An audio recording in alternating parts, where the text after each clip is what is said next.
My name is Terrence Profita, and I'm here with my group to talk about hospital design and construction considerations. My group members are Cameron Safarazi, Hu Pang, Gabrielle Perez, Dustin Piercy, and of course me.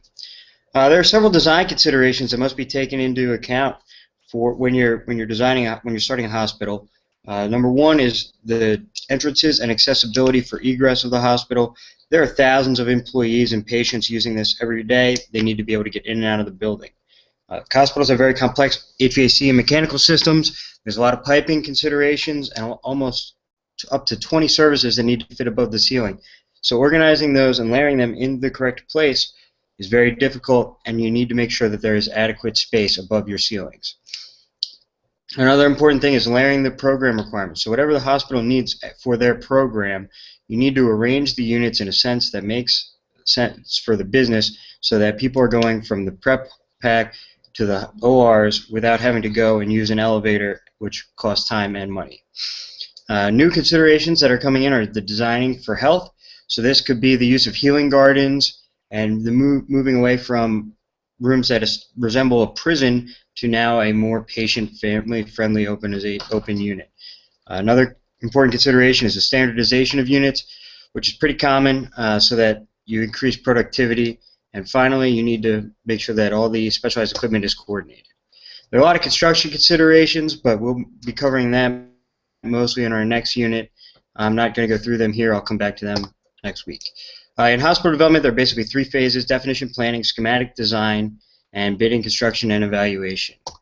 So in definition and planning, you're putting your project request in to the state or the facility, coming up with a strategic plan on what your facility needs, performing an assessment on what the requirements for that facility, and then picking the specific program and coming with a conceptual design, which is basically the design of an empty box that your unit is going to sit in. When you get into Plan 2, which is schematic design, here's where you're going for your city land use permits. You're securing a building permit that's the local authority. You're trying to get your land approved. You're also going to the Department of Health. This chart here is taken from OSHPD, which is the California Building Office of Statewide Health and Development, which basically permits the construction of hospitals in California. In other states, it's the Department of Health.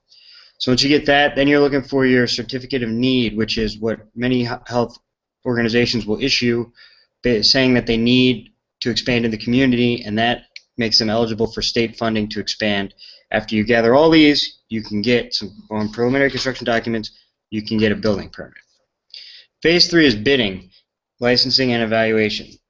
So you're going out to bid here, you go out to the contractors, you bid. You still need to manage the process as an architect, but most of the ball's mostly out of your court. You're entering RFIs and you're past that. Once construction is complete, the facility needs to get licensed by the U.S. Department of Health Services or the Joint Commission, also known as JCAHO.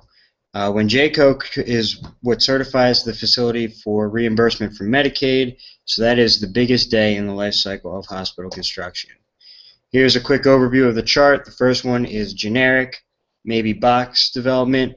Phase 2 is you're coordinating on the design, coordinating the units, and then Phase 3 you're going out to bid, you're building the unit, and then you're testing and inspecting and licensing for occupancy.